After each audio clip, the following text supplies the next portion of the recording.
सदर झाडात या महिन्यात 5 झाडच होते.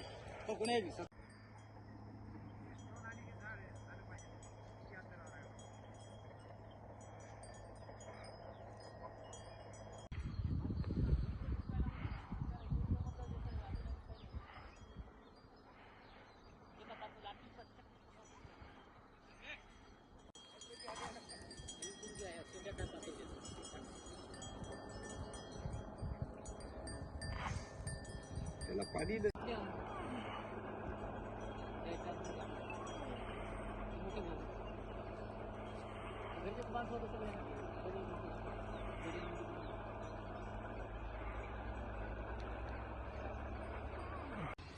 मी पंजाब केशवराव शिंदे खडशी येथील रहिवासी असून आता नुकताच नागपूर हायकोर्टाने निकाल दिलेल्या याचिकेमधील हेच रक्तचंदनाचे झाड आहे.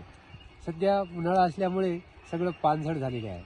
सदर रक्तचंदनाचं मूल्यांकन वन विभागाला उभ्या झाडाचं करताना आल्यामुळे अवॉर्डमध्ये घेण्यात न आल्यामुळे आम्ही याचिका दाखल नाईलाज असतो आम्हाला उच्च न्यायालय नागपूर येथे याचिका दाखल करणे भाग पडले. सदर याचिका दाखल झाल्यानंतर जवळपास 8-9 नोव्हेंबर 2024ला याचिका दाखल केली होती आणि काल 9/3/2025 रोजी न्यायालयाने निकाल दिलेला आहे.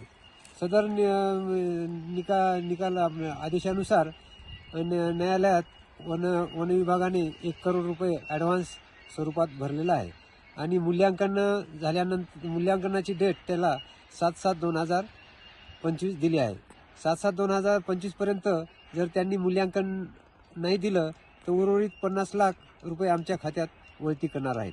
सध्या 50 लाख रुपये न्यायालयात जमा ठेवण्यात आलेले आहेत.